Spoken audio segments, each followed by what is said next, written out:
નમસ્કાર, આપ જોઈ રહ્યા છો લખતર ન્યૂઝ અપડેટ ચેનલ। તમામ સમાચાર અને અપડેટ મેળવવા માટે ચેનલને સબસ્ક્રાઇબ કરો અને બેલ આઇકન પર ક્લિક કરો જેથી તમામ સમાચાર અને અપડેટ તમને મળી રહે।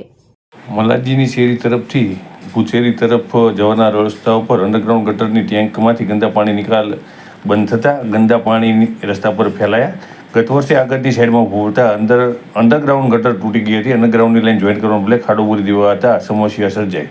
લખતર ગામનો વિકાસ છેલ્લા 15 કરતાં વધારે વર્ષથી અટકી ગયો છે। લખતર ગામને સુવિધા મળે તે માટે સરકાર દ્વારા ₹11 કરોડના ખર્ચે અંડરગ્રાઉન્ડ ગટર લાઈન નાખવામાં આવી છે, પરંતુ તેનું બારમું થઈ ગયું હતું। લખતર ગામના લોકોને સુવિધા મળે તે માટે સરકાર દ્વારા ગેસની પાઇપલાઇન લખતરના ઉગમના દરવાજા સુધી લાવવામાં આવી હતી અને ગામમાં પાઇપલાઇન માટે ખોદાણકામ શરૂ કરવામાં આવ્યું હતું, પરંતુ એ અગમ્ય કારણસર અટકી ગયું છે।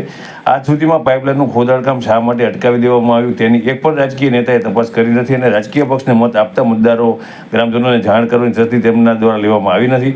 ત્યારે લખતર ગામની સુવિધા માટે ₹11 કરોડના ખર્ચે અંડરગ્રાઉન્ડ ગટર નાખવામાં આવી છે, તેને ફરી શરૂ કરવાના બદલે એક જ જગ્યા ઉપર ઉપરાઉપરી અંડરગ્રાઉન્ડ ગટર લાઈનો નાખવામાં આવી રહી છે। ત્યારે મલાજીની શેરીમાં સરકાર દ્વારા ₹11 કરોડના ખર્ચે નાખવામાં આવેલ અંડરગ્રાઉન્ડ ગટર 1 વર્ષ પહેલાં ભૂવો પડતા તૂટી ગઈ હતી। આ સમયે અંડરગ્રાઉન્ડ ગટર લાઈન જોડવાના બદલે આ ભૂવો પૂરી દેવામાં આવતા આ તૂટેલી લાઈન પહેલાં ડોમેસ્ટિક કુંડીમાંથી પાણી બહાર આવી રહ્યું છે। જેમના ઘર પાસે કુંડી ઉભરાય છે તેઓના જણાવ્યા મુજબ ગ્રામ પંચાયતમાં રજૂઆત કરવા ગયા ત્યારે ગ્રામ પંચાયત મહિલા સરપંચના વહીવટદાર પતિ દ્વારા એવું જણાવવામાં આવ્યું હતું કે અંડરગ્રાઉન્ડ ગટર તેમનામાં આવતી નથી, આથી આ ગ્રામ પંચાયત રિપેર કરાવશે નહીં। ત્યારે અંડરગ્રાઉન્ડ ગટરની ઠેકીને જતા લોકોમાં હાલ પરેશાની ફેલાઈ છે। હાલ આપણે લખતર મલ્લાજીની શેરી તરીકે ઓળખાતી શેરીની અંદર ઊભા છીએ। આ શેરીની અંદર લખતર ભૂત શેરીના જે મહિલાઓ સિનિયર સિટીઝનો છે તે મંદિરે પણ જાય છે અને શાક લેવા જાય છે। ત્યારે મારા સાથીને કહીશ કે હું દેખાડીશ કે આપ આ જોઈ રહ્યા છો કે આ એક અંડરગ્રાઉન્ડ જે ગટર છે જે 11 કરોડના ખર્ચે સરકાર દ્વારા અહીં નાખવામાં આવી છે, તેની આ એક કુંડી છે અને આ કુંડીની અંદર જે આગળની પાઇપલાઇન હતી ત્યાં એકવાર ભંગાણ પડ્યું હતું, ત્યારે લખતર ગ્રામ પંચાયત દ્વારા તેને જોઈન્ટ આપવાના બદલે માટી નાખીને પૂરી દેવામાં આવી।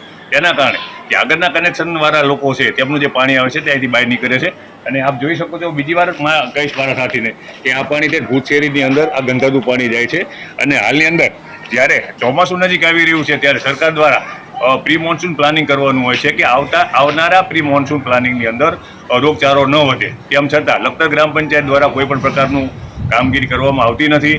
આ જે ઘરવાળા છે તેમને પણ એવું કહેવું છે કે તેઓ 3 વાર લખતર ગ્રામ પંચાયતમાં જે એવા છે, તેમ છતાં તેઓ કહે છે કે આ જે અંડરગ્રાઉન્ડ ગટર છે તે અમારામાં આવતી નથી। તો ગ્રામ પંચાયતની અંદર નથી આવતી તો 11 કરોડના ખર્ચે બનેલી ગ્રામ પંચાયતની ગટર હેન્ડ ઓવર શું કામ કરી, કોણે કરી? અને ન હોય તો તે ઉપર લખીને આપી દે કે જે અંડરગ્રાઉન્ડની ગટર છે તે અમારામાં નથી આવતી। આવા જે જવાબ છે તે ખોટા જવાબો આપે છે અને તેના કારણે જે લખતરની પ્રજા છે તે હેરાન થઈ રહી છે।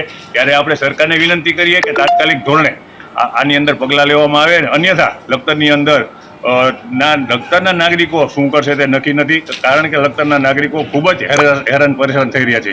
વિજય જોશી, લખતર, ગુજરાત।